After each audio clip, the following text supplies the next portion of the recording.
He never got over his wife's disappearance. Years passed, but the pain never left. He kept her photo close, where she wore a unique pendant symbolizing the love they shared. But in an elegant restaurant, his son tugged at his shirt and pointed at the waitress.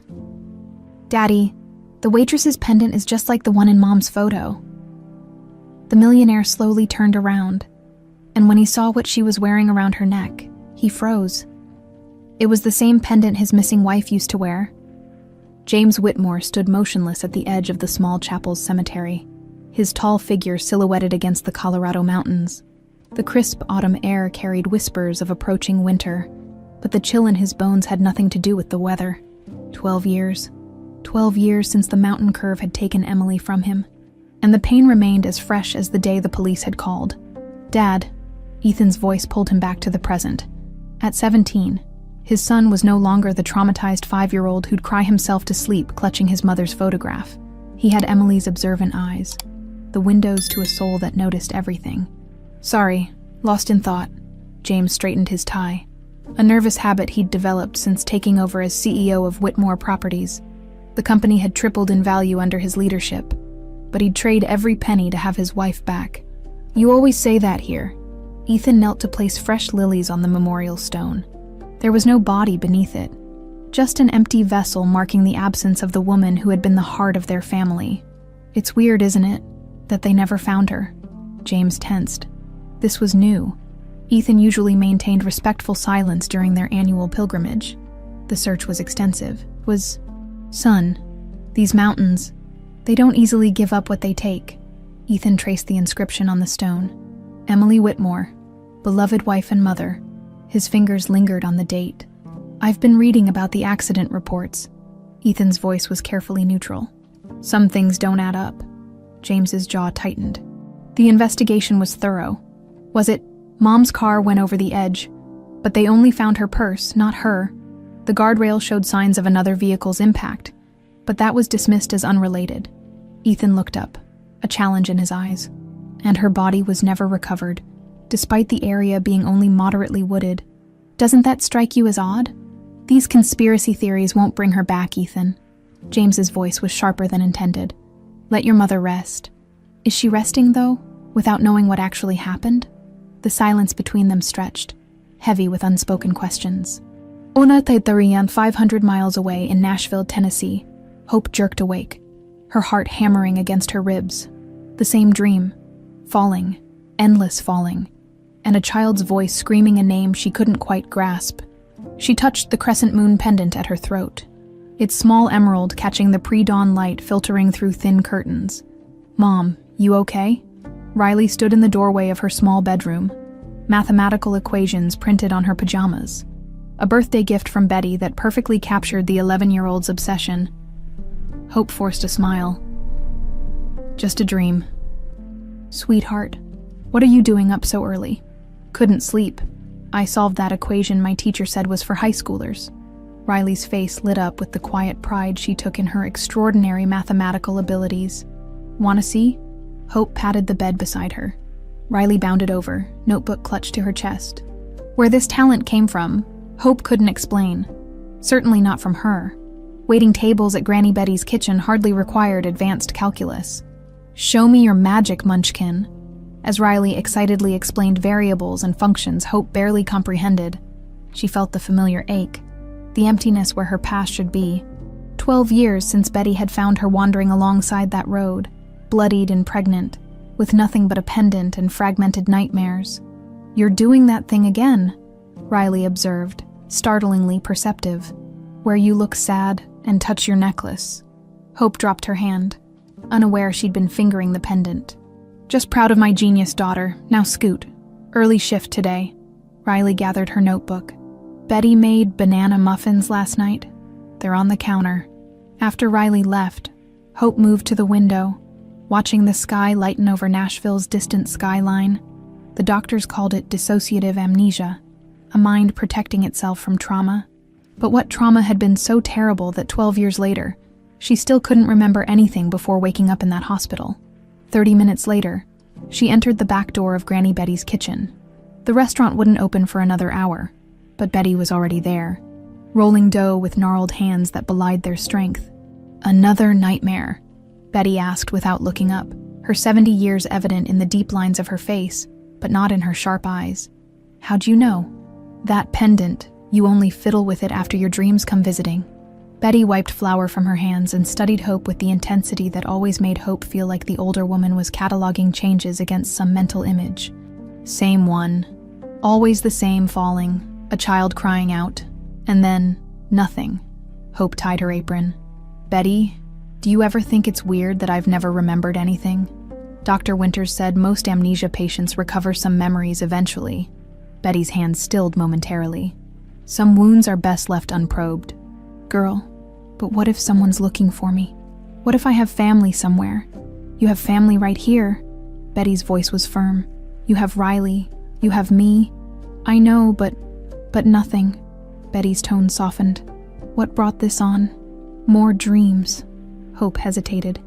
"Riley's school sent home registration forms for next year's advanced math program. They need family medical history. I couldn't fill it out.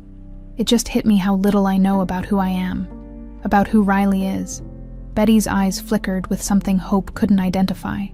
Concern, perhaps, or guilt. "That child is who she is, because of how you raised her, not because of some DNA you can't remember. But her math abilities had to come from somewhere. Her father, maybe." Betty turned away abruptly. "We've got prep to finish before opening. Jennifer called in sick again, so you'll handle tables 1 through 10. Hope recognized the diversion, but let it drop. Betty had been her rock, giving her a job, a place to live, helping with Riley when she was born. If Betty thought some questions were better left unasked, maybe she was right. As Hope arranged silverware on tables, she couldn't shake the feeling that her nightmares were intensifying, becoming more frequent, almost as if something, or someone, was trying to break through the fog that separated Hope from whoever she had been before. Outside, Nashville was awakening to another day, people rushing to lives filled with memories and connections. Hope watched them through the window, wondering, not for the first time, if someone out there was watching the same sunrise and thinking of her. 3 acquisition offers on the table, and you're suggesting we pass on all of them. Vanessa Brooks leaned against James's mahogany desk, her tailored suit accentuating curves that had caught the attention of every financial magazine in the country. As chief financial officer of Whitmore Properties, she'd transformed the company's portfolios, and after a decade of patient cultivation, had nearly secured her position as the next Mrs. Whitmore. James pinched the bridge of his nose. "The Highland Creek development isn't for sale, period. It's underperforming, James. The offers are generous. It was Emily's project." His tone ended the discussion. Vanessa straightened, a flash of irritation crossing her features before melting into practiced sympathy. "Darling, I understand the sentimental value, but Emily would want the company to thrive." James looked up, meeting her gaze. "Don't tell me what Emily would want." The silence that followed was interrupted by a knock. Ethan stood in the doorway, backpack slung over one shoulder. "Ready for our dinner, Dad? Or are you buried in paperwork again?" Relief washed over James's face. "Not tonight. I promised you'd have my undivided attention, and you will." He stood and grabbed his jacket. "The quarterly reports can wait, Vanessa." She masked her displeasure with a smile. "Of course, where are you boys off to?" "The club? Somewhere quieter," James replied. "Ethan found a place. Some little restaurant outside the city," Ethan added. "Supposed to have amazing pie." Vanessa placed a hand on James's arm. "You'll be back for our nightcap. Don't wait up, this might be a late one." As they departed, Vanessa watched them through the glass walls of the executive suite, her polished fingernails tapping rhythmically against her tablet. When they disappeared into the elevator, she dialed a number. "Garrett, it's me. We may have a problem with James." Granny Betty's kitchen was exactly what Ethan had promised. Unassuming, warm, and mercifully devoid of business associates who would interrupt their evening with market talk. A bell jingled as they entered the half-full restaurant, where mismatched chairs and checkered tablecloths created an atmosphere of genuine comfort. "Not your usual scene," Ethan commented as they settled into a corner booth. James loosened his tie. "That's precisely why I like it." A middle-aged waitress with auburn hair approached their table. "Evening, gentlemen. Welcome to Granny Betty's, I'm Hope. and I'll be taking care of you tonight. Hope. James tested the name. That's nice. She smiled, distributing menus. Betty's pot roast is the special tonight. Comes with mashed potatoes that'll make you forget your troubles. Sounds perfect, James replied, not bothering to open the menu. Same for me, Ethan added. And can we see the pie selection later? I heard they're legendary. Betty will be flattered. Be right back with some cornbread, as Hope turned. Her pendant swung forward, catching the light. Ethan froze mid-reach for his water glass. Dad, he whispered urgently. Her necklace. It's exactly like Mom's. James's gaze snapped to the retreating figure, focusing on the crescent moon pendant with its emerald stone, identical to the one Emily had treasured, passed down through generations of women in her family. That's not possible, James muttered. But he had already half risen from his seat, his face draining of color.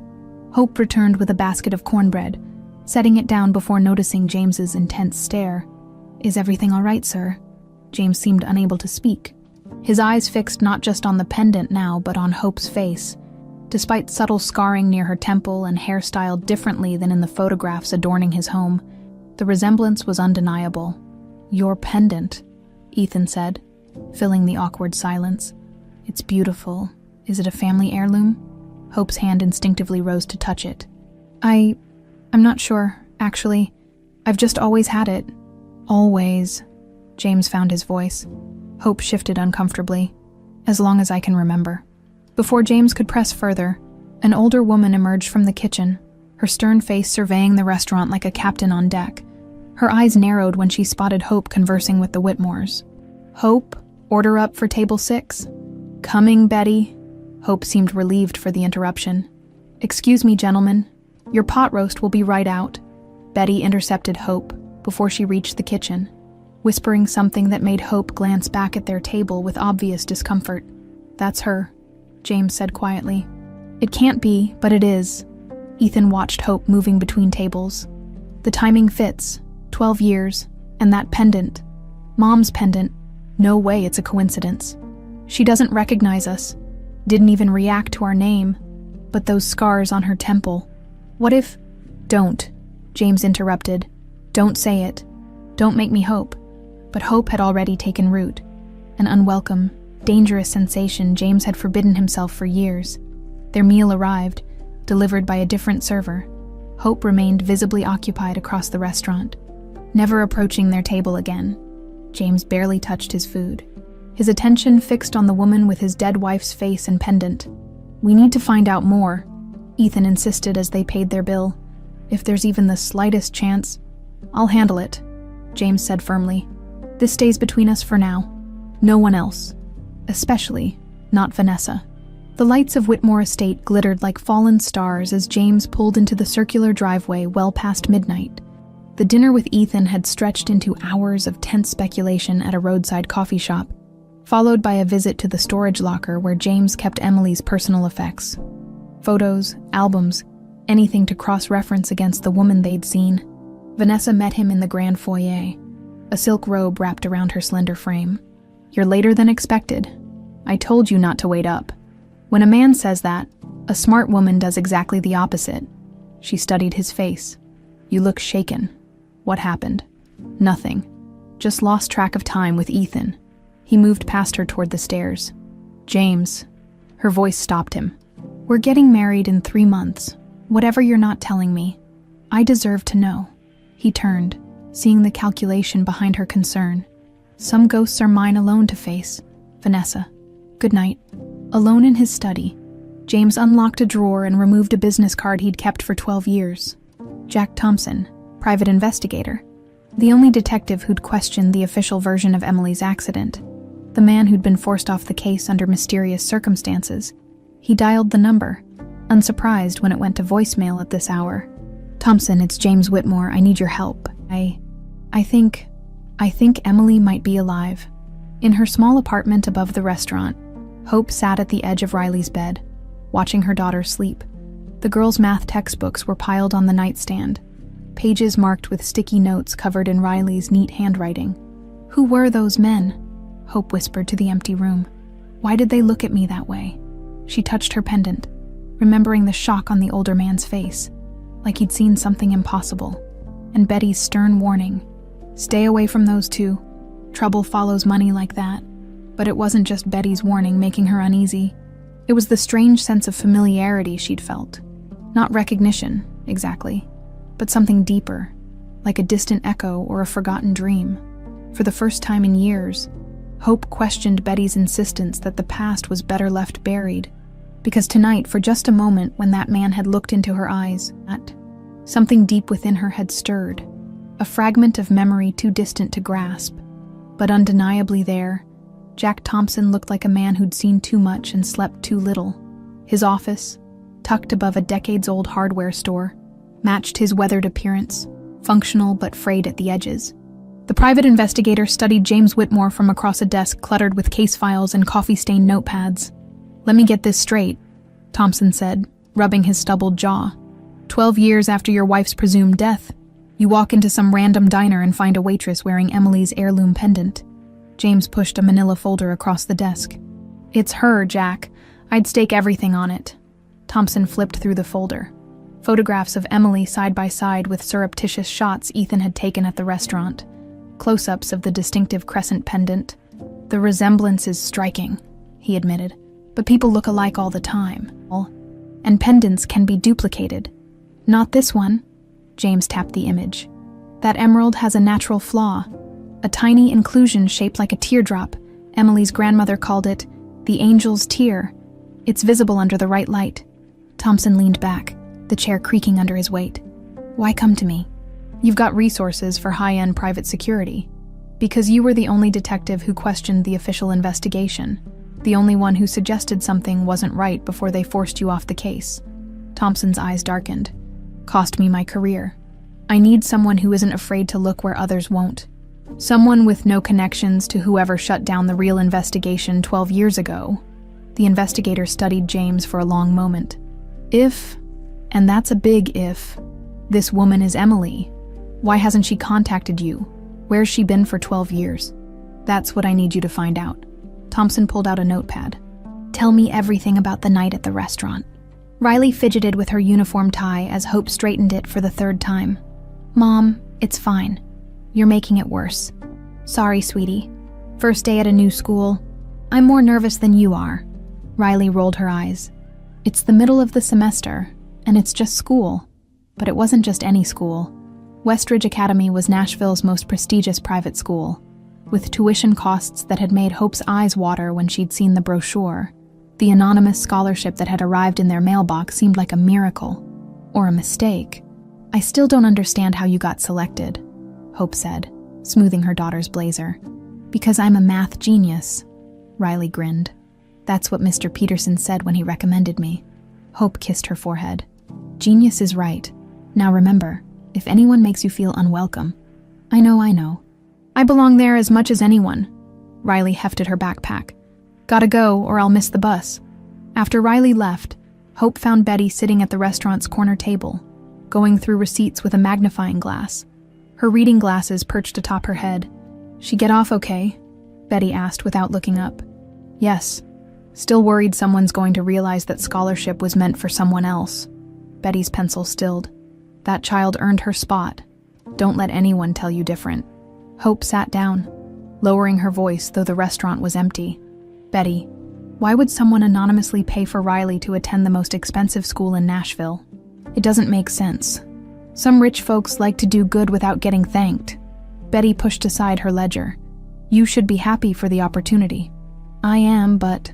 Hope hesitated. "Those men who were in here last week, the ones you told me to avoid." The older one kept staring at my pendant. Betty's expression hardened. "What of it?" He looked at me like he recognized me. Probably just another man thinking he can charm his way under your skirt. "No, it wasn't like that. It was almost like he'd seen a ghost." Betty's weathered hand closed over Hope's. "Listen to me, 12 years ago. I found you half dead on that road. Whatever happened before that nearly killed you.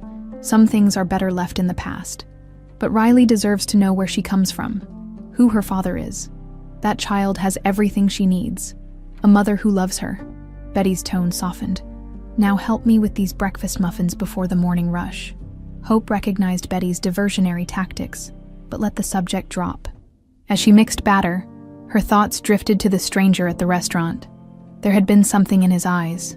Grief, shock, and something else she couldn't name. Ethan Whitmore slouched in his chair, half-heartedly taking notes on chemical equations. Westridge Academy's rigorous curriculum usually engaged him, but today his mind was elsewhere, calculating the odds that Hope could actually be his mother. "Mr. Whitmore, perhaps you'd like to demonstrate how to balance this equation."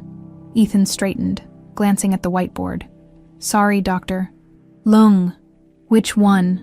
The chemistry teacher sighed. "The one I've been discussing for the past 10 minutes. Before Ethan could respond, the classroom door opened. The principal entered, followed by a girl Ethan had never seen before. "Dr. Lung, sorry to interrupt. This is our new scholarship student, Riley Carson. She's joining your advanced chemistry section." The girl was slender, with auburn hair pulled back in a practical ponytail. Something about her posture, the way she assessed the room with quiet confidence, caught Ethan's attention. Dr. Lung adjusted her glasses. "We're in the middle of a lesson. But... Very well, Mrs. Carson. Please take the empty seat beside Mr. Whitmore. He'll catch you up." Riley slid into the chair next to Ethan, placing a pristine notebook on the desk. "Ethan," he offered quietly, "welcome to chemical hell." A small smile tugged at her lips. "Riley, and balancing that equation isn't that difficult." Ethan raised an eyebrow as Riley wrote the solution in her notebook with quick, decisive strokes, then slid it toward him. The answer was elegant and correct. "Chemistry genius," he whispered. "Math, actually. Chemistry's just applied math with explosions." When class ended, Ethan found himself walking alongside Riley toward the cafeteria. "So, scholarship student, that's impressive. Westridge doesn't hand those out easily." Riley shrugged. "Someone anonymous decided I was worth investing in. It's weird, but Mom says not to question good fortune." "Your mom sounds wise." "She is. She's also the best waitress at Granny Betty's kitchen." Ethan nearly stumbled. "Your mom works at Granny Betty's?" "Yeah. Since before I was born." Riley looked at him curiously. "Why? Have you been there?" "Once last week with my dad." Ethan studied her face, the shape of her eyes, the slight dimple when she smiled. The resemblance to the photographs in his father's study was subtle but unmistakable. "We should be lab partners," he blurted. "For the semester project." Riley seemed surprised. "Don't you already have a partner?" "I'm the new kid." "Nope, free agent." It was a lie. He'd have to make excuses to Jason later. "Besides, anyone who calls chemistry math with explosions is clearly my intellectual soulmate." Riley laughed, and something twisted in Ethan's chest. He knew that laugh, had heard it in old videos of his mother, recordings he'd watched until the edges of the tapes frayed. "Let me see your schedule," he said, trying to keep his voice casual. "Maybe we have other classes together." As Riley handed over her timetable, Ethan made a decision. He needed to get closer to this girl, to find out everything about her and her mother, because if his suspicions were correct, Riley Carson wasn't just his new lab partner, she was his sister. Vanessa Brooks' heels clicked rhythmically against the marble floor of Whitmore Tower's executive level. Employees nodded deferentially as she passed, her reputation for ruthless efficiency preceding her like a cold front. She paused at James's office door, finding it locked. Unusual for mid-morning. His assistant looked up apologetically. Mr. Whitmore called in. "Personal day." "Personal day," Vanessa repeated, the words foreign on her tongue. "In 10 years. James had never taken an unplanned absence. Did he say why? "No, Ms. Brooks, just that he wouldn't be in." "I see." Her crimson smile didn't reach her eyes. "Reschedule my afternoon. Something's come up." 30 minutes later, Vanessa swept into the sleek offices of Brooks Legal Solutions, where her brother Garrett maintained the family's less publicized business interests. She found him reviewing documents, his Italian suit and carefully groomed appearance a mirror image of her own polished exterior. "This better be important," he said without looking up. "The Martinez laundering structure needs..." "James is investigating something." Vanessa closed the door. "He's been distracted since visiting some diner last week. Now he's taking personal days." Garrett set down his pen. "Probably wedding jitters you're overthinking." I found a receipt in his jacket. He's hired Jack Thompson. Her brother's casual demeanor vanished. The ex-cop, the one who kept asking questions after we handled the Emily situation. The very same. Garrett stood, moving to the window overlooking the Nashville skyline. What exactly did James see at this restaurant? I don't know yet, but he and Ethan have been whispering, stopping conversations when I enter rooms. Vanessa's perfectly manicured nails drummed against her handbag. I need you to find out what Thompson is investigating. Consider it done. Garrett turned, his expression calculating. If this threatens our arrangement, we may need to implement contingency measures. Let's not be dramatic. It's probably nothing. We said that 12 years ago, and it nearly cost us everything. His voice hardened. If there's even a hint this connects to Emily, we handle it immediately. Permanently this time. Across town, in a secluded corner of Westridge Academy's library, Ethan and Riley huddled over their chemistry project. For 2 weeks, they'd been inseparable, drawn together by their shared intellect and Ethan's carefully concealed agenda. Your approach to the molecular modeling is brilliant, Ethan said, genuinely impressed by Riley's work. Where did you learn to think like that? Riley shrugged. It just makes sense to me. Mom says I get my brains from the mystery donor. Mystery donor. Ethan kept his tone casual while his heart raced. My biological father, Mom doesn't remember him. Doesn't remember anything from before her accident. Riley looked up, catching Ethan's intense gaze. What? Nothing, just... What kind of accident? Head trauma. Happened before I was born. Riley twisted a pencil between her fingers. She has amnesia. Dissociative, the doctors call it. 12 years and still nothing. Ethan's mind whirled. The timeline matched perfectly. That must be hard for both of you. Sometimes Mom tries to hide it, but I know she wonders who she was before. Riley's voice grew quiet. I catch her staring at her reflection sometimes, like she's looking for clues. And the pendant she wears? Was that from before? It's the only thing she had when Betty found her. Riley tilted her head. You ask a lot of questions about my mom. Ethan backpedaled. Just curious. My family situation is complicated too. Your dad's James Whitmore. Right, of Whitmore Properties? That's hardly complicated. That's privileged. Money doesn't fix everything. Ethan hesitated, then decided to risk it. My mom died when I was 5. Or at least, we think she died. Riley's expression softened. I'm sorry, that's awful. There was an accident. Her car went off a mountain road. Ethan pulled out his phone, finding a saved photograph. This is her. Riley studied the image. A beautiful woman with auburn hair and intelligent eyes, cradling a young Ethan in her arms. Around her neck hung a crescent moon pendant with an emerald stone. Riley's eyes widened. That necklace looks exactly like your mom's. Right. Ethan watched her carefully. Family heirloom, passed down through generations of women in my family. Riley pushed the phone back toward him, suddenly uncomfortable. It's probably just similar. There must be thousands like it. With the same emerald flaw, the angel's tear. How would you know about my mom's? Riley stopped, realization dawning. You've been using me? This friendship, the project? You're investigating my mother? Ethan reached for her hand, but she pulled away. It's not like that, I think. We think. Your mom might be my mom. That's insane. Riley gathered her books. My mom would know if she had another child. Not if she has amnesia. Riley, the timing fits. The pendant is identical, and you have my grandmother's eyes. Stop it. Riley stood abruptly. My mom works 60 hours a week at a diner.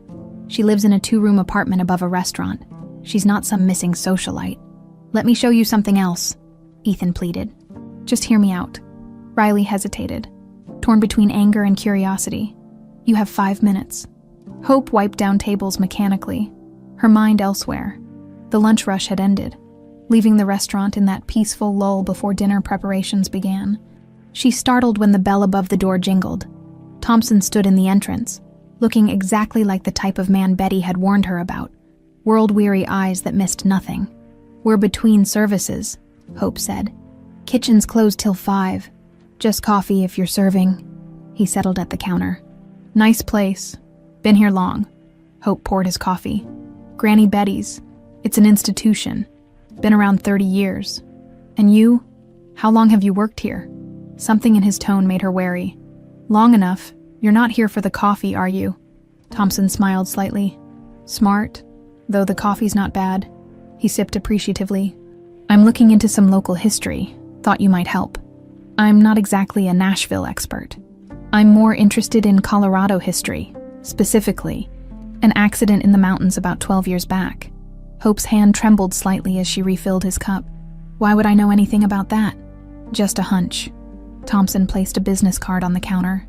If you ever want to talk about it, or about that unique pendant you're wearing, give me a call.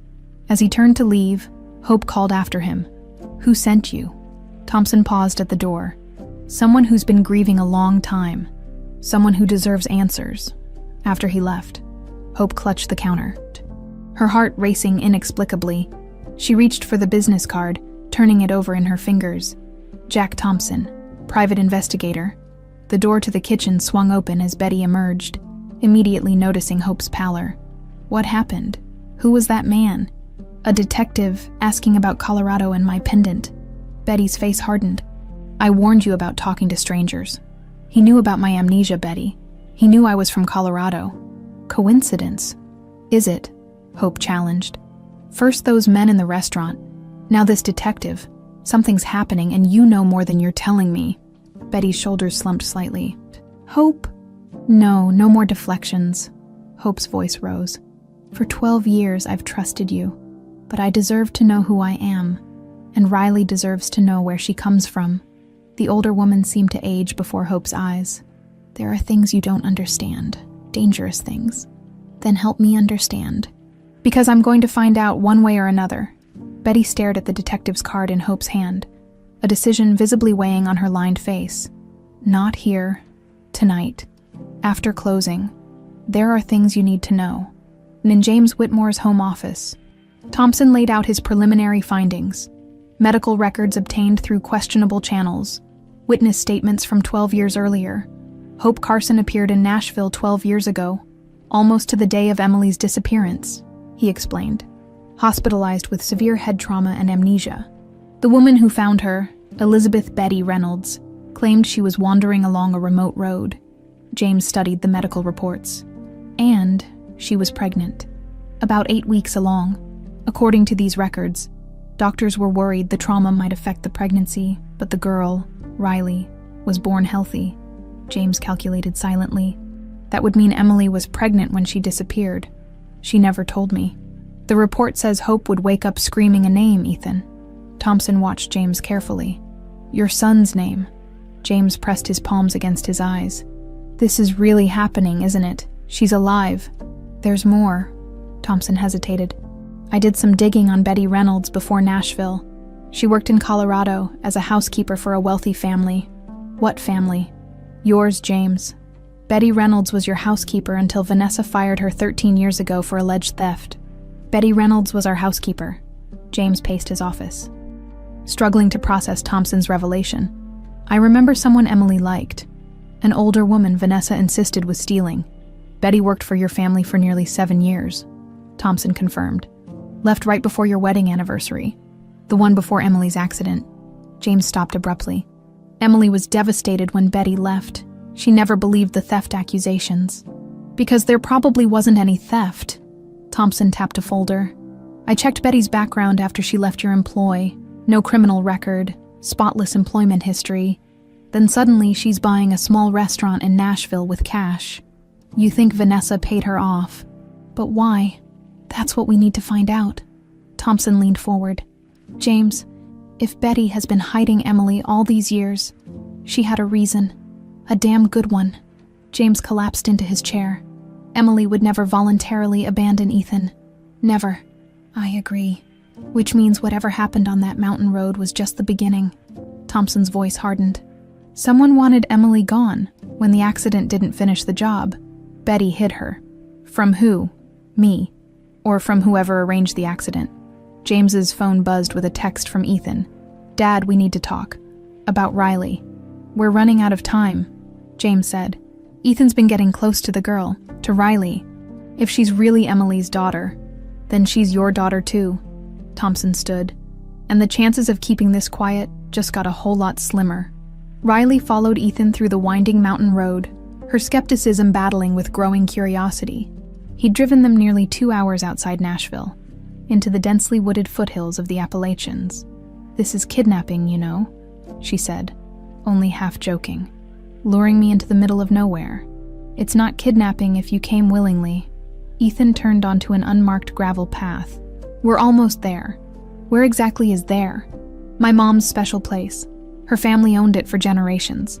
The trees opened to reveal a small clearing where a rustic cabin stood, its wide porch facing a breathtaking mountain view. The cabin looked well-maintained, but undeniably empty.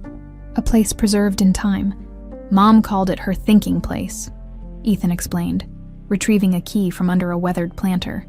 "Dad's kept it exactly as she left it." Riley hung back. "Should we be here? This feels private." "You have more right to be here than almost anyone."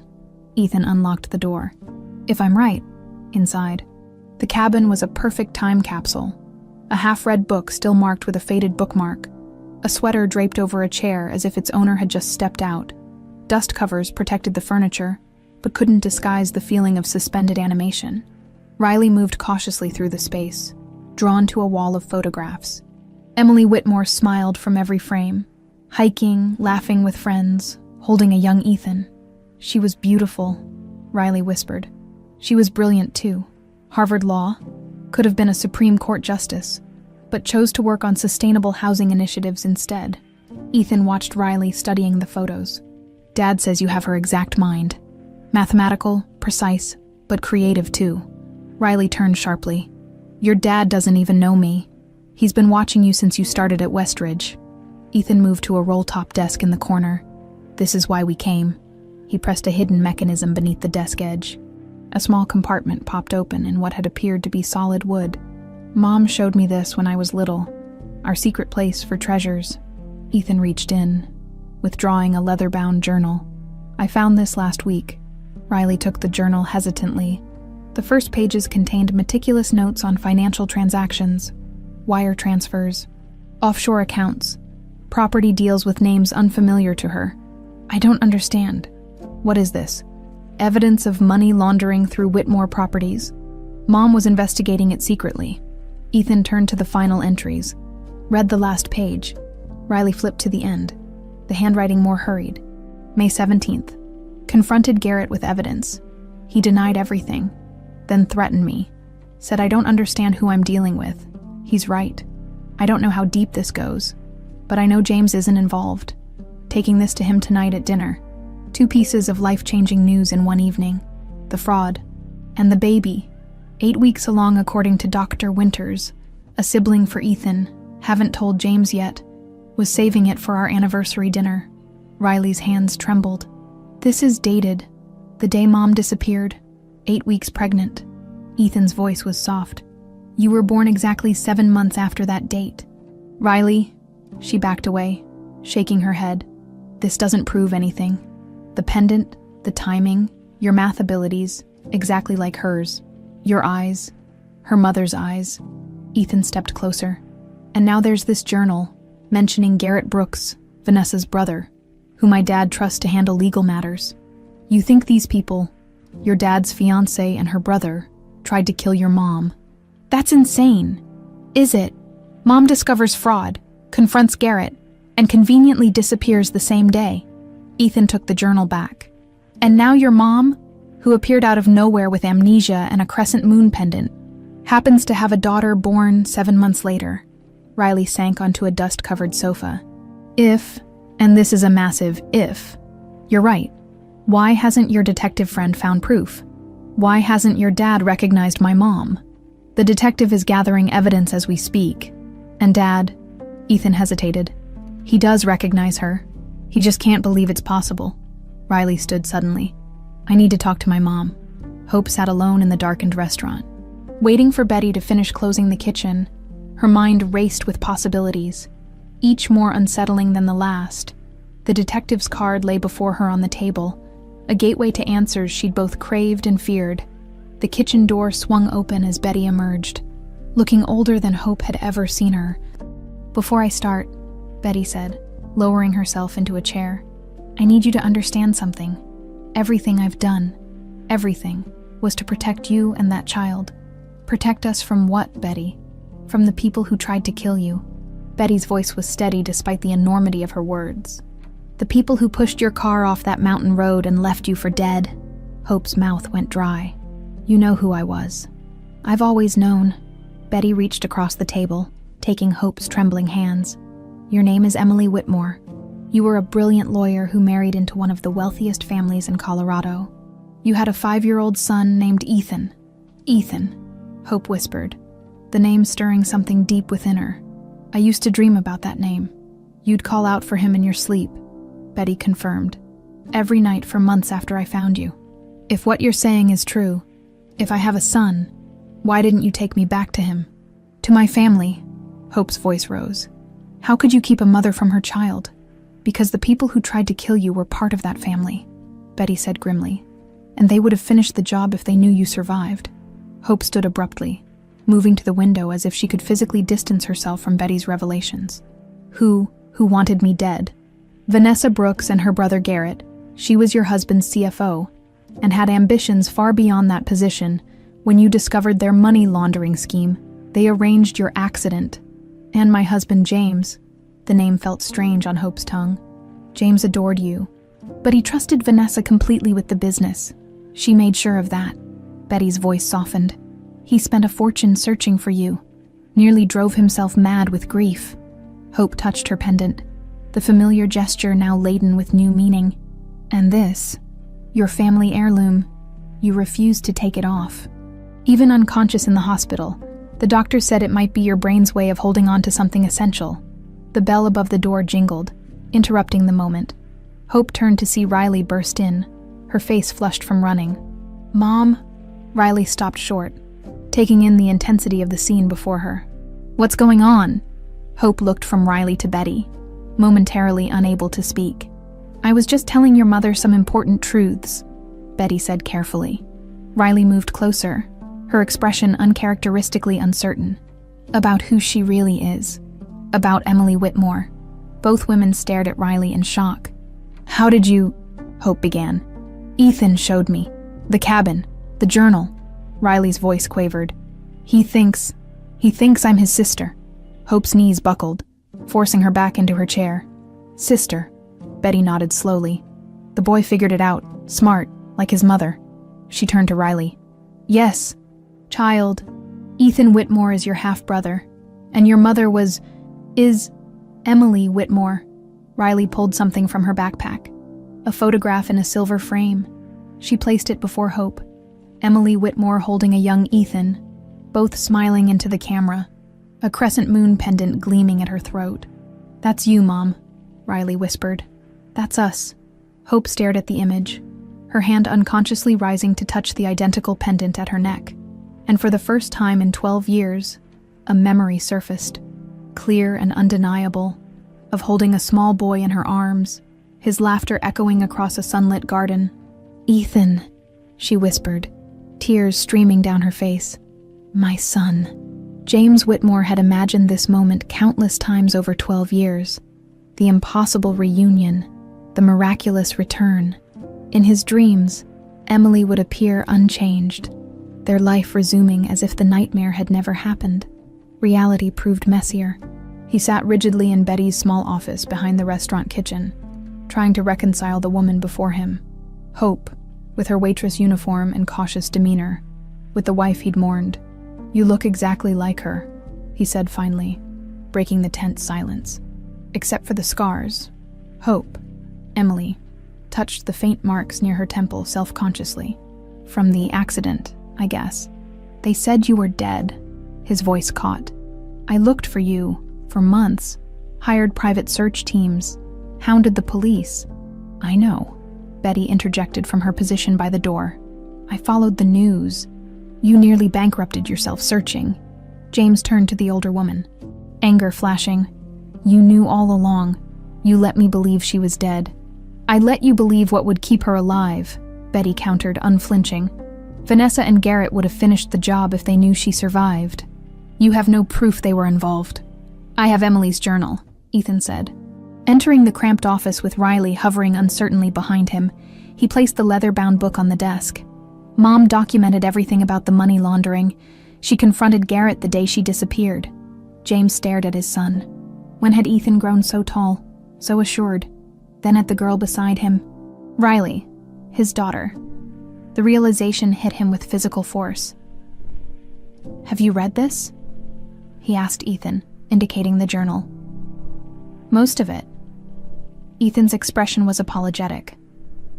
"I needed to understand what happened." James turned to Hope, Emily. "Do you remember any of this? The fraud investigation? Confronting Garrett?" She shook her head, frustration evident. "I have. Fragments. Since seeing the photograph, more keeps coming back. But it's like trying to catch smoke." She held Riley's hand tightly. "I remember Ethan, though. His laughter. Reading him bedtime stories." Riley squeezed her mother's hand. "Mom talked to a specialist this morning. He says traumatic amnesia can sometimes break with the right triggers. Dr. Winters thinks seeing more familiar places and objects might help," Hope explained. "But he warns there's no guarantee all memories will return." James absorbed this, studying the woman who was both stranger and soulmate. "Thompson's arranging DNA tests to confirm that Riley is your daughter," Betty finished bluntly. "Look at her, James. She has your mother's eyes, Emily's mathematical mind." James's gaze shifted to Riley, truly seeing her for the first time. The girl met his scrutiny with a directness that was painfully familiar. Emily's unflinching assessment. "I don't need a DNA test," he said softly. "But we'll do it anyway, for legal purposes." "Legal purposes," Hope echoed. "To establish your identity, your rights, Riley's rights." James straightened. "To protect you both when we take action against Vanessa and Garrett." Ethan exchanged a worried glance with Riley. "Dad, we need solid proof. Vanessa practically runs your company. Garrett handles all your legal affairs. They've had 12 years to cover their tracks." The journal is circumstantial at best, Betty interrupted. "And you'd have to explain how you got it, which puts these children at risk." "We need more than suspicions," Hope agreed. "I've lived with uncertainty for 12 years. I can wait until we're sure." James studied her, recognizing Emily's methodical thinking beneath Hope's cautious exterior. "What do you suggest?" She hesitated. "I think I should see the house, where we lived. Maybe it will trigger more memories." "Absolutely not," James and Betty said simultaneously. "Vanessa lives there now," James continued. "If she saw you, she's in Chicago until tomorrow night," Ethan supplied. "Quarterly investors meeting." James shot his son a look that suggested this conversation would continue later. "It's too dangerous." "Not if we're careful," Hope countered. Dr. Winters said, "Familiar environments are powerful memory triggers. I need to remember, James. Not just fragments, but everything. Especially about the fraud investigation. That's our best weapon against them." Her determination, so characteristically Emily, weakened James's resolve. A brief visit while Vanessa's away. Just the house, not the office. "What about the test results?" Riley asked. "The DNA test to prove who we are." "Thompson's expediting them." James checked his watch. "Should have preliminary results by tomorrow morning." "And then what?" Hope's voice was quiet. "If they confirm what we all believe, what happens then?" The question hung in the air, its implications staggering. James's life, carefully reassembled after shattering 12 years ago, faced another seismic shift. "We take back what's yours," he said finally. "Your identity, your family, your life." Hope looked at Riley, then Ethan. Her expression conflicted. "And what about Hope Carson? The life I've built, the person I've become?" No one had an answer. Vanessa Brooks ended her video call with a sharp click.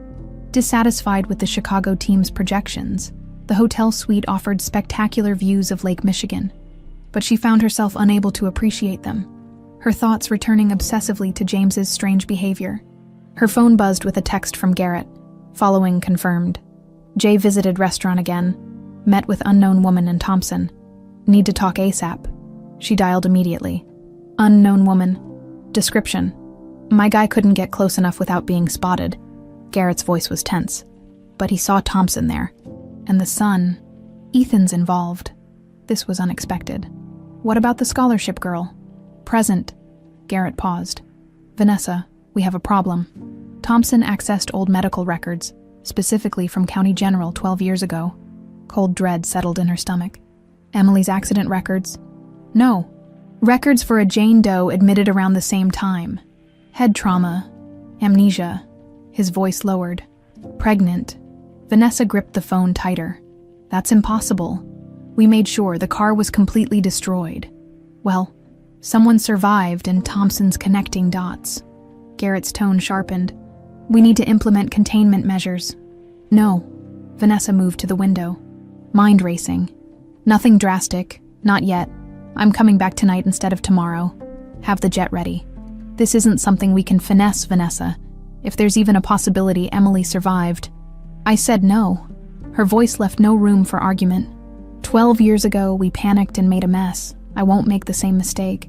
She ended the call. Turning back to her laptop to book an earlier flight, a notification flashed on her screen. A reminder of her appointment with the obstetrician tomorrow afternoon. Vanessa placed a protective hand over her still flat stomach, a cold smile forming on her lips. Emily Whitmore might have survived once, but Vanessa now carried the ultimate insurance policy. James would never leave the mother of his unborn child, especially not for a ghost. The Whitmore estate appeared even more imposing at twilight, its sprawling grounds and colonial architecture speaking of old money and privilege. Hope, Emily stood at the property's edge, a flood of contradictory emotions washing over her, familiarity and alienation battling for dominance. We can still turn back, James said quietly, watching her face. No, I need this. She took a steadying breath and moved toward the house. Inside, the grand foyer triggered an immediate response. Her hand automatically reached for the console table where she'd always dropped her keys. The muscle memory was so natural that it stopped her in her tracks. I knew this place, she whispered. I lived here. James nodded, watching her carefully. For 7 years, she moved through the formal living room, studies, and kitchen with increasing confidence, occasionally stopping to touch objects or peer more closely at photographs. In James's study, she paused before a chess set. You never could beat me, she said suddenly, the memory surfacing unbidden. You'd get frustrated and claim I was breaking the rules. James smiled, his eyes suspiciously bright. You were ruthless on the chessboard. Her hand drifted to her pendant, a gesture James had seen thousands of times. The gardens, she said. Show me the rose gardens. They walked through French doors onto a terrace overlooking what had once been Emily's pride. Meticulously planned rose gardens now reduced to a more manageable but less inspired landscape. She removed them, Hope said, anger coloring her voice for the first time. My grandmother's heritage roses, the English varieties I spent years cultivating. Vanessa said they required too much maintenance. James admitted. I should have stopped her. Hope turned toward the house, her gaze drawn to an upstairs window. Ethan's room was there and ours. She pointed to the master suite. May I? James hesitated. Vanessa and I. It's our room now.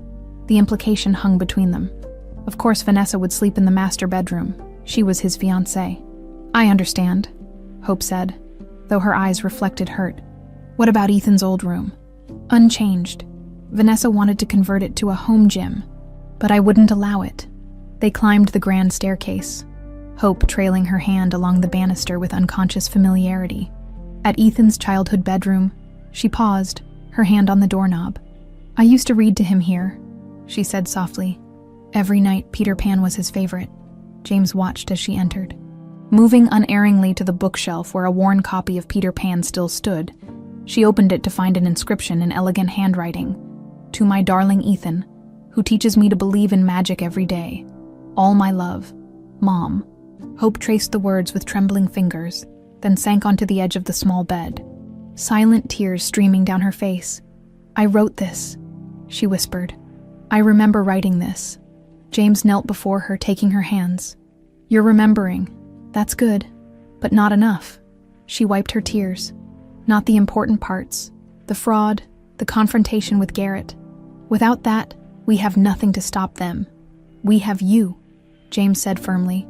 Alive, that's everything. Hope met his gaze. her eyes suddenly sharp with Emily's intelligence. "Take me to your office building tonight. If I confronted Garrett there, being in that space might trigger those specific memories. It's too risky. Security cameras, night staff. James," her voice took on a familiar tone of determination. "I need those memories. We need them. For Riley, for Ethan, for us." In that moment, looking into her eyes, James couldn't deny her anything. Emily had always been his strength and his weakness, and apparently, Hope was no different. "All right," he conceded. "But first, we get those DNA results. We'll need every advantage when we finally confront them." Hope nodded, her hand instinctively finding his. The gesture was so natural, so familiar, that neither of them commented on it. This small reclamation of what had been stolen 12 years before. The DNA results arrived at Thompson's office at precisely 8:17 a.m., an innocuous envelope containing confirmation of what they already knew. Hope watched James's face as he scanned the document, his expression shifting from tension to profound relief. "It's confirmed," he said simply. 99.99% probability that Riley is my biological daughter, and the maternal markers match Emily's DNA from her hairbrush. Hope closed her eyes briefly, the scientific validation hitting her harder than expected. "It's real. I'm really her. You're really you," James corrected gently. Thompson cleared his throat. "This gives us legal standing, but we still need evidence of the attempt on Emily's life to move against Vanessa and Garrett. My memories are coming back, but still nothing concrete about the fraud or confrontation." Hope's frustration was evident. "Just fragments, family moments, the house. The visit to Whitmore Tower might help," James suggested. "Tonight, after hours." Thompson frowned. "Risky move. If Vanessa returns early, her flight lands at 10 p.m., James countered. "We'll be done by then." "There's another problem," Thompson said, opening his laptop. "Vanessa's pregnancy. I obtained her medical records." "You what?" James looked alarmed. "That's illegal. So is attempted murder." Thompson turned the screen, displaying medical documents. "She's genuinely pregnant, 12 weeks along." James paled visibly. "That's not possible. We've been careful." "Well, someone wasn't." Thompson's tone was matter-of-fact. "And given the timing, I'd bet everything this pregnancy is no accident. She must have sensed you pulling away." Hope watched James struggle with this new complication. A baby, Vanessa's ultimate insurance policy. "This changes nothing," Hope said finally. "She tried to kill me. She kept me from my son for 12 years. Pregnant or not, she needs to face justice." James looked at her gratefully. "You're right, but it does complicate things. The board, the shareholders, they'll see her as a sympathetic figure.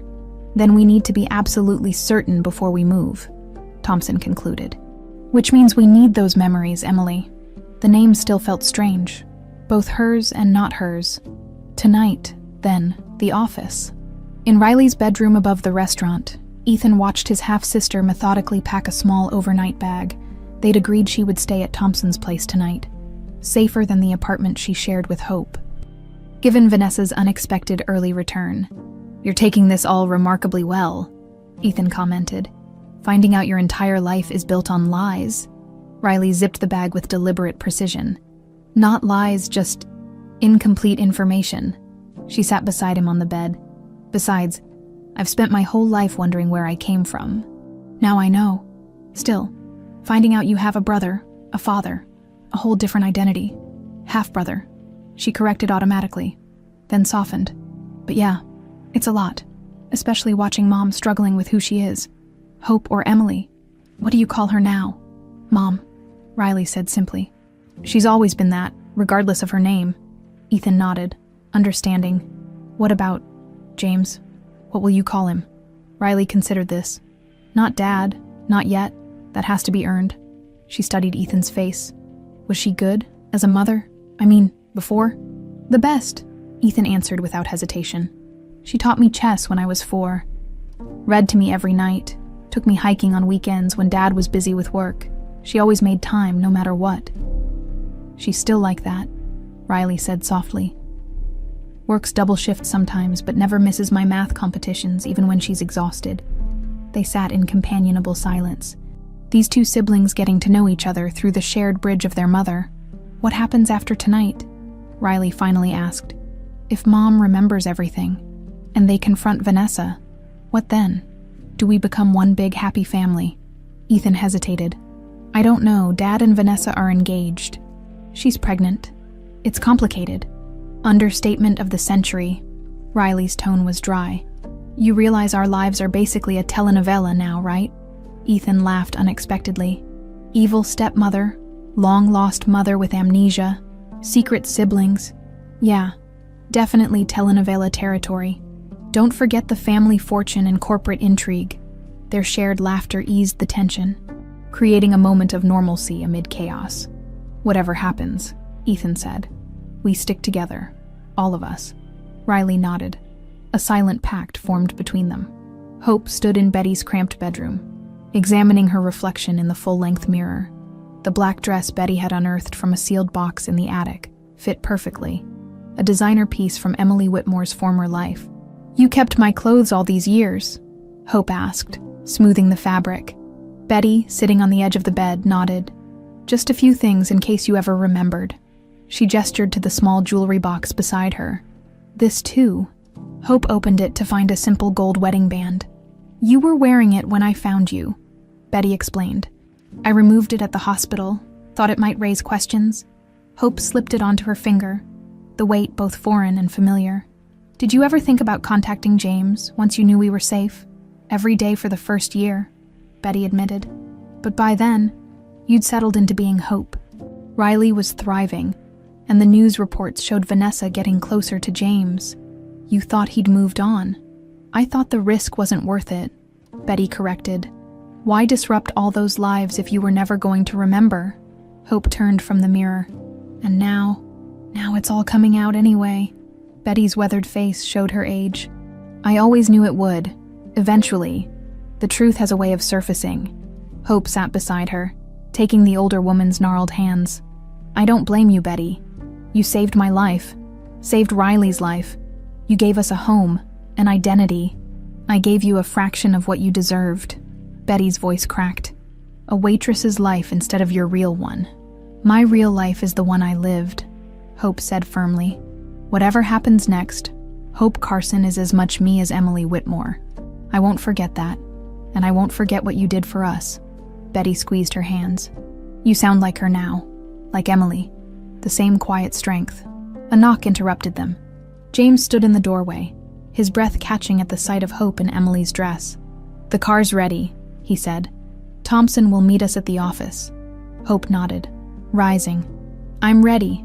Hope, Betty called as she reached the door. Be careful Vanessa Brooks didn't get where she is by being careless.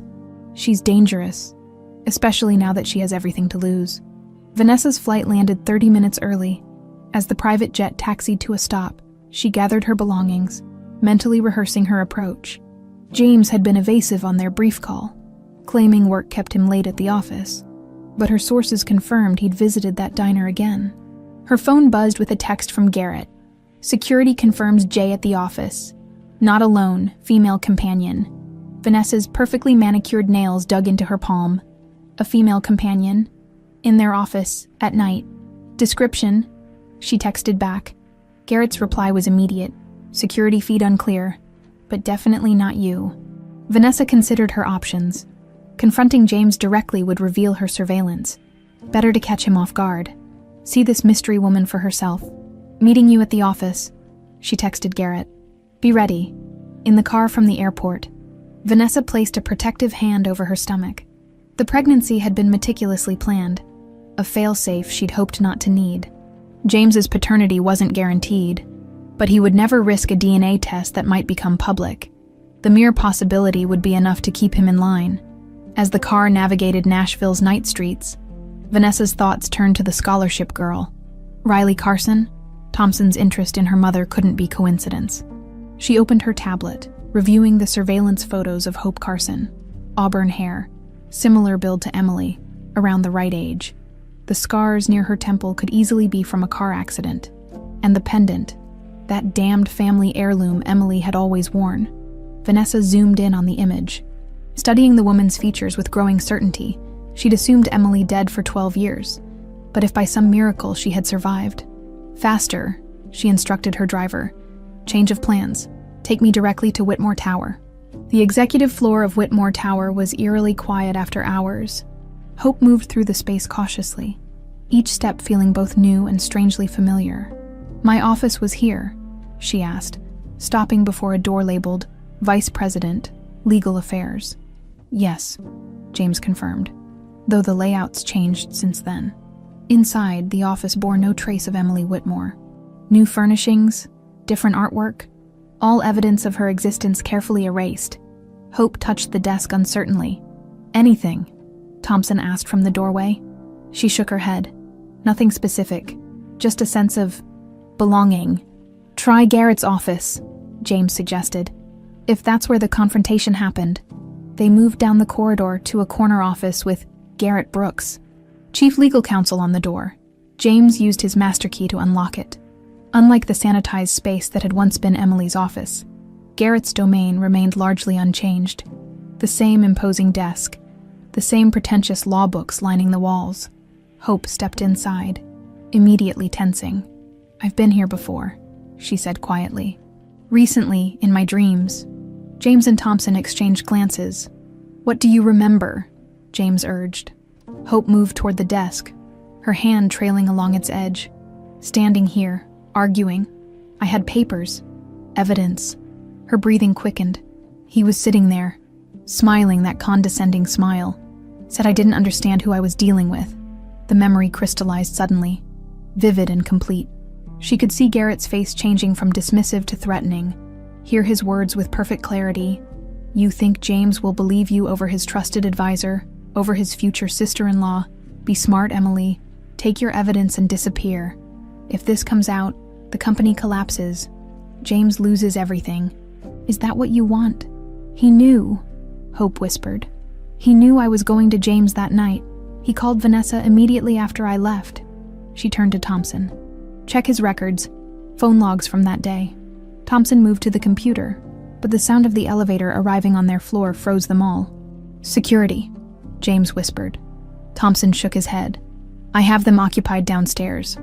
The elevator doors opened, revealing Vanessa Brooks, elegant despite the late hour and long flight. Her eyes narrowed as she took in the scene, focusing finally on Hope. Well, she said, her voice cold and controlled. Emily Whitmore, back from the dead at last. The silence that followed Vanessa's pronouncement seemed to stretch infinitely. Hope stood motionless, her mind racing between fight and flight instincts, as Vanessa's cold gaze assessed her. You look terrible, Emily, Vanessa finally said, stepping fully into the room. Those scars are quite dramatic. Vanessa, James started, moving forward, but Thompson placed a restraining hand on his arm. I'm surprised, Vanessa continued, ignoring James. 12 years as, what? A waitress. Quite the downgrade for Harvard Law's brightest star. Her perfectly painted lips curved in a smile that didn't reach her eyes. Though I suppose amnesia doesn't leave many career options. Hope found her voice. You knew I survived. Don't be absurd. Vanessa waved dismissively. If I'd known you were alive, you wouldn't be standing here now. The casual admission stunned everyone into silence. That's a confession, Thompson said quietly, reaching for his phone. To what? Vanessa laughed. A hypothetical statement, please. She turned to James, her expression shifting to wounded betrayal. What I'd like to know is how long you've been conducting this little investigation behind my back. While I've been growing our child, you've been... What? Rekindling an old flame. James flinched. This isn't about us. It's about what you and Garrett did 12 years ago. What we did. Vanessa's voice rose slightly. You have no idea what happened 12 years ago. You only have her word. The word of a woman who can't even remember her own name without help. We have evidence, Thompson interjected. Do you? Vanessa's confidence was unnerving. Financial records from 12 years ago that have been audited multiple times. Emily's convenient journal that could have been written yesterday. Or perhaps witness statements from a disgraced ex-cop and a former housekeeper with a grudge. Hope watched the calculated performance with growing clarity. Somewhere in the exchange, another memory had surfaced. Not of the accident, but of Vanessa in the early days. The careful cultivation of James's trust. The subtle undermining of Emily's concerns. "You're good," Hope said quietly. "You always were," making others doubt themselves while appearing completely supportive. Vanessa's eyes narrowed. Playing the psychological angle now. Desperate. "No, just remembering." Hope stepped closer. "Like how you convinced James that Betty was stealing when she noticed accounting discrepancies. Or how you suggested I was suffering postpartum depression when I questioned certain international transfers." James looked between them. Realization dawning. "You isolated her systematically. This is ridiculous." Vanessa touched her stomach protectively. "I won't stand here and be accused by a ghost and her pet detective." "Where's Garrett?" Thompson asked suddenly. "You texted him when you landed. He should be here by now." Vanessa's composure slipped momentarily. "I have no idea what you're talking about." A new voice from the doorway startled them all. "She's lying, as usual." Garrett Brooks stood there, his expensive suit slightly rumpled, his expression grim. "She texted me to meet her here. Said we needed to handle the situation together." Vanessa's face hardened. "Shut up, Garrett." "Why?" He entered the room, looking defeated. "It's over, Vanessa. They know. They suspect," she corrected sharply. "They can't prove anything." "Actually," Thompson interjected, holding up his phone, "we can. I just found the original server backup files from 12 years ago. The ones that mysteriously disappeared during the audit. Emily's evidence was valid." Garrett sank into a chair. "I told you we should have destroyed everything." "Shut up." Vanessa's controlled facade was cracking. Hope moved to stand directly before her. "I remember now, after I left Garrett's office that day. You called me, asked me to meet you on that mountain road before I went home, said you had additional evidence. I was so focused on protecting James and the company that I didn't question why you'd help me." "Pure fantasy," Vanessa sneered, but her eyes darted toward the exit. "You forced me off the road," Hope continued, the memory crystallizing. "I saw your car in my rearview mirror. You kept ramming me until the guardrail gave way." James made a strangled sound. Thompson moved to block the door as Vanessa took a step backward. "You can't prove any of this," she insisted. "It's been 12 years. Physical evidence is long gone." "Not all of it," Thompson countered. "The insurance investigator photographed your car the day after the accident. Front-end damage you claimed happened in a parking lot. I've retrieved those photos. And there's me," Garrett said unexpectedly. Vanessa whirled on her brother. "What are you doing?" "Saving myself?" His voice was resigned. "I didn't know she was pregnant, Vanessa. I didn't know about the kid. That changes things." "Nothing changes anything," Vanessa hissed. "You're implicated as deeply as I am." "Maybe," Garrett straightened. "But attempted murder of a pregnant woman carries a heavier sentence than financial fraud." "I'm not going down for your crime." "Traitor," she spat. "Call it self-preservation." He turned to James. "I'll testify about the fraud, about Vanessa's plan to eliminate Emily, about all of it." Vanessa's hand moved to her stomach, her final play. "James, think about our baby, your child. You wouldn't send its mother to prison." James looked at her with cold determination. "Watch me." 3 weeks later, the grand ballroom of Nashville's Windsor Hotel glittered with the city's elite. What had been planned as James and Vanessa's engagement party had transformed into something entirely different. A public statement that Emily Whitmore was alive, and the Whitmore family reunited. In the anteroom, Hope adjusted her emerald gown, still uncomfortable with the finery that had once been Emily's daily attire. The past weeks had been a whirlwind. Medical evaluations confirming her identity, legal proceedings against Vanessa and Garrett, endless meetings with lawyers and board members. "Ready." James appeared in the doorway, handsome in his tuxedo. "The press is getting restless. Do we really need all this?" Hope gestured at the spectacle beyond. "Couldn't we just issue a statement?" The board insisted. James approached, adjusting her pendant so it caught the light. "Stock prices are finally stabilizing. They want to project strength and unity, using us as corporate propaganda." Hope sighed. Emily would have hated this. A small smile touched James's lips. Emily organized events like this all the time. She was brilliant at it. "Well, Hope Carson finds it ridiculous." She met his gaze. "That's the problem, isn't it? I'm not fully her anymore. Not the woman you remember. No, James agreed softly. You're more. You're Emily and Hope. You survived what should have killed you. Built a life from nothing. Raised our daughter alone. His hand covered hers. I'm not asking you to be who you were. I'm asking for a chance to know who you are now. Before she could respond, Ethan and Riley appeared, both elegantly dressed and looking surprisingly comfortable in their formal attire. Mom, they're asking for us, Riley said. The press coordinator says we should enter as a family. The word family hung in the air, both promise and complication. Where's Betty? Hope asked. She should be with us. Already inside, Ethan reported. She refused to walk the red carpet nonsense, as she called it. Hope smiled, imagining Betty's gruff dismissal of the pageantry. Smart woman. As they prepared to enter, James offered his arm. Ready, Mrs. Whitmore. The name still felt strange, a borrowed identity she was relearning to inhabit. Ms. Carson Whitmore, she corrected. For now, he accepted this with a nod. For now, the family stepped into the ballroom to a flurry of camera flashes. The official story had been carefully managed. Emily Whitmore's miraculous survival, her amnesia, the recent discovery of her whereabouts through an incredible coincidence. The darker elements, the attempted murder, the fraud, remained confidential pending legal proceedings. As they moved through the crowd, Hope caught sight of a familiar face. Detective Thompson stood near the bar. Looking uncomfortable in his rented tuxedo, she excused herself to join him. Not your typical scene, she asked. Definitely not. He sipped his whiskey.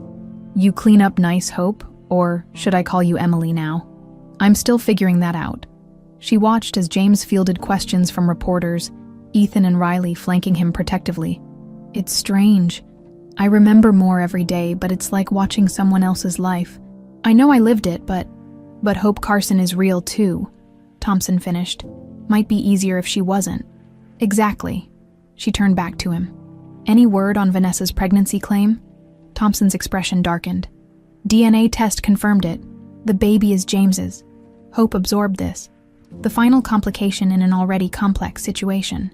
She'll use that, even from jail. Without doubt, Judge denied bail again yesterday. She's not taking it well. And Garrett, singing like a bird, trading testimony for a reduced sentence. Thompson hesitated. You know they'll drag you through hell at the trial. I know. Hope straightened her shoulders. But I've survived worse. Across the room, James caught her eye, his gaze asking a silent question.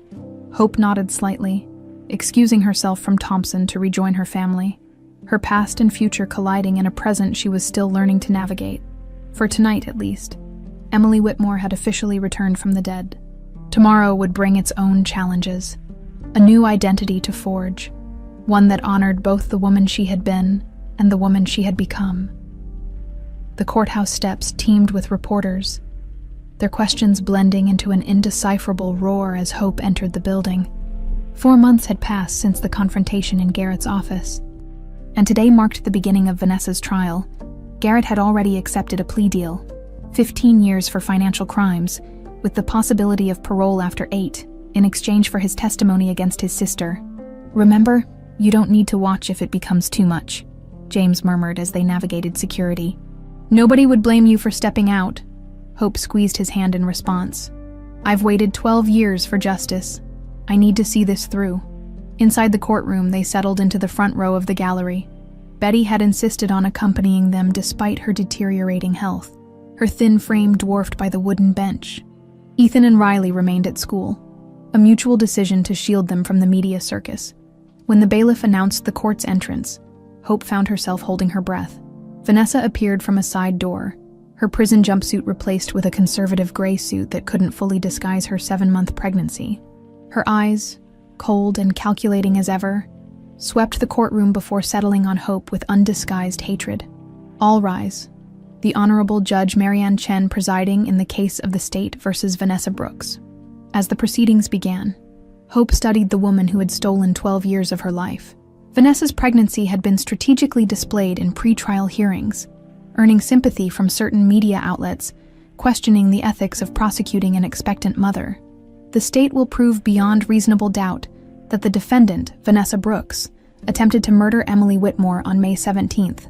12 years ago, the prosecutor began. We will show how Mrs. Brooks deliberately forced Mrs. Whitmore's vehicle off a mountain road, leaving her for dead, all to prevent the exposure of a massive financial fraud scheme orchestrated by Mrs. Brooks and her brother. Vanessa's attorney countered with equal confidence. The defense will demonstrate that these charges are based on recovered memories, notoriously unreliable, and circumstantial evidence contaminated by the passage of time. Furthermore, we contend that the alleged victim's amnesia makes her testimony suspect at best, fabricated at worst. Hope flinched at the character assassination. But James's steady presence beside her provided anchor. The morning proceeded with opening statements and initial testimony from the crash investigators who had examined the scene 12 years earlier. During the lunch recess, Hope retreated to a private conference room arranged by their attorneys. Betty looked exhausted, the morning's proceedings clearly taking a toll. Betty, you should go home, Hope urged. Rest. I'll call with updates. Not a chance. The older woman's voice was weaker than usual, but resolute. I've carried this secret for 12 years, I'm seeing it through. At least eat something. Hope pushed a sandwich toward her. Your doctors said. My doctors said I'd be dead 3 months ago.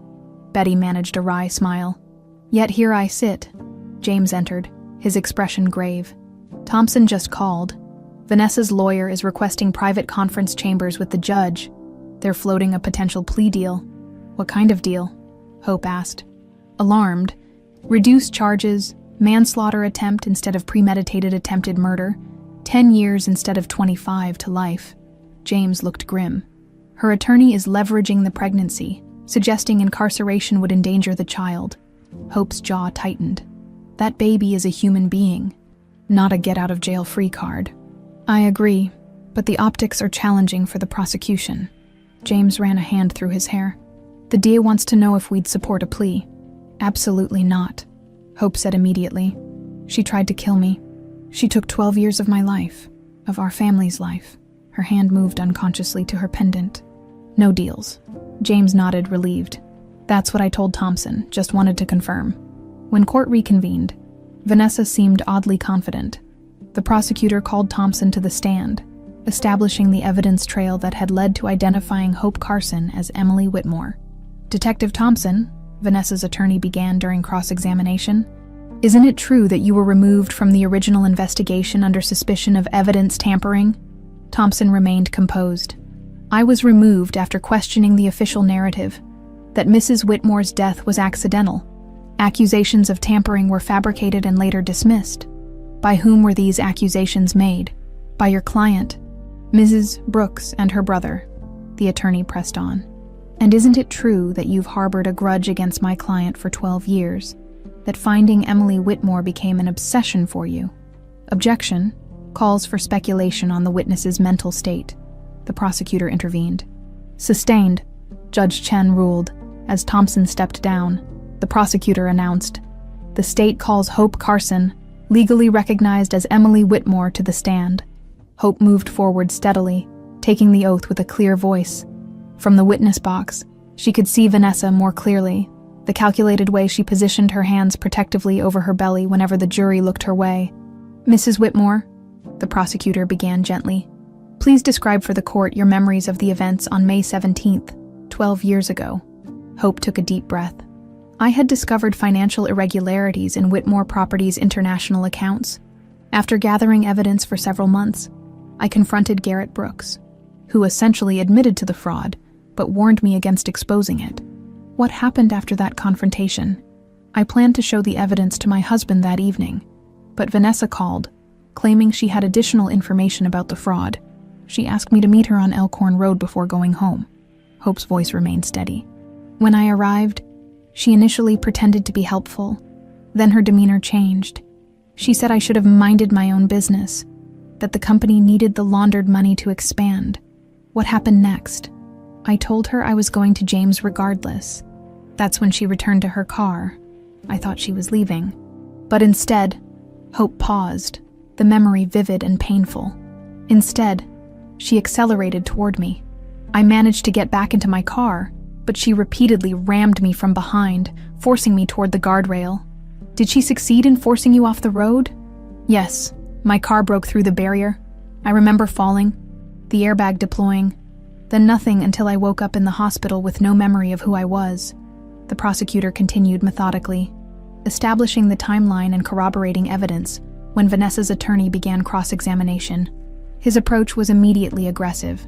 Ms. Carson, or Whitmore, or whoever you claim to be today, isn't it convenient that these specific memories returned just when you needed them? Objection. The prosecutor stood, badgering the witness. I'll rephrase, the defense attorney said smoothly. You testified that your memories returned gradually. When exactly did you recall the specific details about my client allegedly forcing you off the road? In Garrett Brooks' office. About 4 months ago, being in that space triggered the memory. And before that moment, nothing for 12 years. I had fragments, nightmares, but not complete memories. No. The attorney paced before the witness box. Are you aware that trauma-induced memories are notoriously unreliable? That they can be influenced by suggestion and external information? Objection. The prosecutor rose again. Counsel is testifying, not questioning. Sustained. The defense attorney changed tactics. Ms. Carson, you've resumed a relationship with James Whitmore, have you not? Hope shifted uncomfortably. We're working through things for our children's sake. Indeed, and if my client is convicted, you stand to reclaim your position as Mrs. Whitmore, along with access to considerable wealth and social standing. That's not why. Just answer the question. Do you not benefit financially and socially from my client's conviction? Hope met his gaze directly. I benefit from justice being served. How noble. His tone dripped sarcasm. One final question. If you were so certain my client attempted to murder you, why did you wait 4 months to bring charges? Why the delay? Hope glanced at James before answering. Because of the baby. Despite what Vanessa did to me, her child is innocent. We wanted to ensure proper medical care was arranged before proceeding. The attorney's momentum faltered visibly. He hadn't expected compassion. No further questions, Your Honor. As Hope returned to her seat, she passed Vanessa, whose composed mask had slipped to reveal pure venom. This isn't over, Vanessa whispered, too low for others to hear. You'll never have him back, not completely. Hope paused, leaning slightly toward her nemesis. I don't need him back, she whispered in return. I've already won. I'm alive. I have both my children, and you'll watch your child grow up through prison visitation glass. Vanessa's face contorted with barely suppressed rage as Hope continued to her seat, the brief exchange unnoticed by the court. The remainder of the day brought technical witnesses, medical experts confirming Hope's injuries were consistent with her account, forensic accountants documenting the fraud Garrett had already confessed to orchestrating with Vanessa. As court adjourned for the day, Betty's frail hand clasped Hope's. You did well, girl. Held your ground. It's not over yet, Hope cautioned, helping Betty to her feet. Her attorney is skilled. Doesn't matter how skilled he is, Betty said with quiet certainty. Truth has a weight that lies don't. You feel it in your bones when someone's speaking true. Outside, Thompson waited by their car, his expression grave. We need to talk. About Vanessa's baby. James tensed visibly. What about it? She's claiming complications, requesting transfer to a medical facility instead of returning to county. Hope exchanged glances with James. Despite everything, the child was innocent, and potentially James's. Is it legitimate? The complication? Medical officer says her blood pressure is concerning, could be stress-induced preeclampsia. Thompson lowered his voice. Or it could be another manipulation tactic. James closed his eyes briefly, the weight of responsibility evident. I'll have my physician consult. Ensure she gets proper care, but with appropriate security. As they drove away from the courthouse, Hope gazed at the city skyline, the weight of the day settling over her. The trial would continue for weeks, with no guarantee of the outcome. Vanessa's pregnancy complicated matters enormously, creating a human shield that even the most damning evidence might not penetrate. What are you thinking? James asked softly, as the car navigated evening traffic. Hope turned from the window. That justice isn't always straightforward. That sometimes the most you can hope for is that the truth is finally known. James covered her hand with his. The truth is known. You're alive. Our family is together. Whatever the verdict, we've already won the most important battle. Hope nodded, wishing she could fully embrace his optimism. But Vanessa's whispered threat lingered in her mind, a reminder that some battles leave permanent scars, and some victories come at unexpected costs. 1 year later, the mountain air carried the scent of wildflowers as Hope stood at the exact spot where her car had broken through the guardrail 12 years earlier, the ravine below. Once the site of near death, now seemed oddly peaceful, a testament to nature's indifference to human drama. "Are you sure about this?" James asked, coming to stand beside her. "We don't have to do the ceremony here." Hope touched her pendant, a gesture that had evolved from nervous habit to deliberate ritual. "This is where Emily died and Hope was born. It feels right to mark the integration here." Behind them, Riley and Ethan waited near the cars. Giving their mother space, the past year had transformed them all. Ethan, now a first-year law student, determined to help victims of financial crimes. Riley flourishing as she embraced both her mathematical talents and her Whitmore heritage. Between them, strapped securely in a carrier, little Aurora slept peacefully, her cherubic face showing no hint of the tumultuous circumstances surrounding her birth. Hope turned from the ravine, moving toward her children, both the son she had lost and rediscovered, and the daughter who had anchored her through years of uncertainty, and now this third child, unexpected and complicated in her origins, but embraced wholeheartedly by the reconstructed family. "Ready?" she asked, reaching for Aurora's carrier. Ethan nodded, his expression solemn but eyes warm. Betty would have loved this. The mention of Betty brought a familiar ache. She had passed peacefully 3 months earlier, holding out just long enough to see Vanessa sentenced to 18 years for attempted murder and fraud. A partial victory tempered by the reality that with good behavior, she could be paroled in as little as 12. Betty's final words to Hope had been characteristically pragmatic. "Don't waste time on bitterness, girl. I've seen how it eats people from inside. Live well. That's the best revenge." The small family made their way up a winding path to a natural plateau overlooking the valley. There, a simple stone memorial had been erected, not for Emily Whitmore, whose death had been officially invalidated, but for Betty Reynolds, whose quiet courage had saved 2 lives and preserved a family's future. Thompson waited by the memorial, looking more at ease in casual clothes than he ever had in his detective's attire. Since retiring from private investigation, he had become an unexpected but welcome friend to the family. "Beautiful spot," he commented as they approached. "Betty would approve." "Not too fancy," Hope agreed with a smile. "She always said the mountains don't care how important you think you are," as Riley laid flowers at the base of the stone. James arranged a small folding table nearby, placing upon it a velvet box and several photographs. Emily and James on their wedding day, Hope holding newborn Riley, a recent family portrait including Aurora, visual testaments to lives separated and recombined when they gathered around the table. Hope removed her crescent moon pendant for the first time in memory. The emerald caught the sunlight, its tiny flaw, the angel's tear, visible against the green depths. "For 12 years, this was my only connection to a past I couldn't remember," she said, her voice steady. "It anchored me when everything else was fog."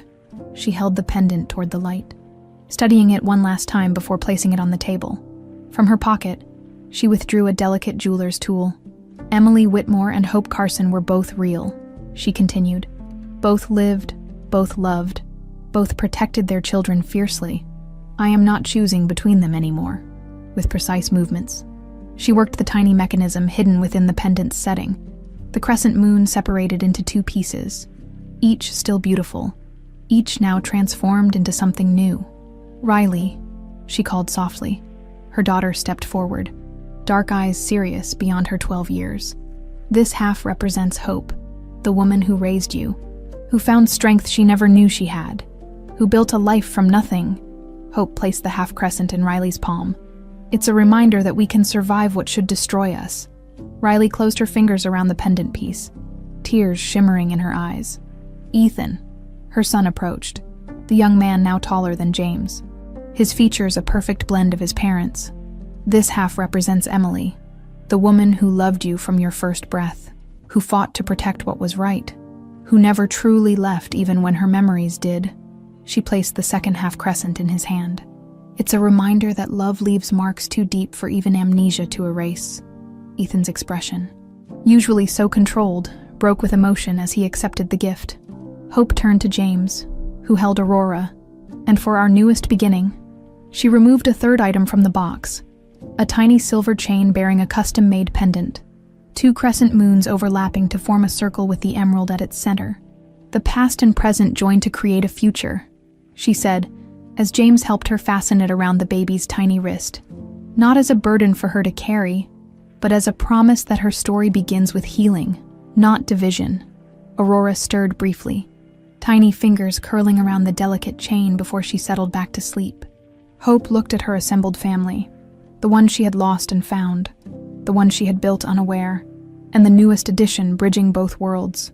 The integration wasn't seamless. There were still moments when James would reference experiences Emily should remember, but Hope couldn't. Times when Riley missed their simple life above the restaurant.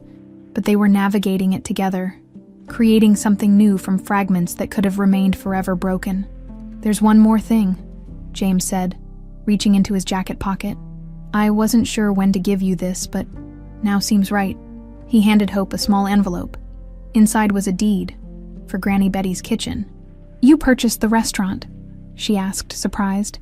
"I thought you might want to keep it, not to run day to day necessarily, but as a connection to those years. To honor Betty." He looked uncertain. "If you'd rather sell it..." "No," Hope said quickly. "It's perfect. It should stay in the family." She thought of the humble restaurant where Hope Carson had found purpose and community, where Betty had created a haven for a lost soul with no memory. It deserved to continue. Perhaps with a scholarship program for culinary students, named for the gruff but loving woman who had protected them. As they gathered their things to depart, Hope cast a final glance at the mountain vista. The Emily who had driven this road 12 years ago could never have imagined the journey ahead. The loss, the rebirth, the complicated path back to herself. The Hope who had awakened in a hospital with no past could never have envisioned standing here, surrounded by a family reclaimed and expanded. Yet here she stood, not fully Emily anymore, not merely Hope, but something altogether new, a woman forged in trauma and resilience, with memories both recovered and created, and a future unfolding in directions none could have predicted. At the cars, Riley approached with a hesitant expression. "What do I call you now?" she asked. "Just Mom seems too simple after everything." Hope smiled, tucking a strand of hair behind her daughter's ear. "I've been your mom through 2 lifetimes and 2 names. That's the one title that never changed." As they drove away from the mountain that had both ended and preserved her life, Hope felt a sense of closure, not the neat, perfect kind found in storybooks, but the messy, real-world version that acknowledges scars while refusing to be defined by them. Vanessa remained a shadow over their lives from her prison cell, her occasional letters to James about Aurora, a reminder of connections that couldn't be severed completely. Garrett served his time quietly, the fraternal loyalty shattered beyond repair. The Whitmore Company had weathered the scandal, emerging more transparent and ethical under James and Hope's joint leadership. But these were merely outward circumstances. The true resolution lay in the small moments. Ethan and Riley's sibling banter across the dinner table, Aurora's first tentative steps toward a mother who had chosen her despite every complication. James reaching for Hope's hand in the darkness, no longer searching for Emily but cherishing the woman who had somehow managed to be both who she was and who she had become. The pendant, now divided and transformed, no longer represented a single woman's lineage. Instead, it symbolized a family fractured by violence but stubbornly reconfiguring into something stronger, binding together past and present.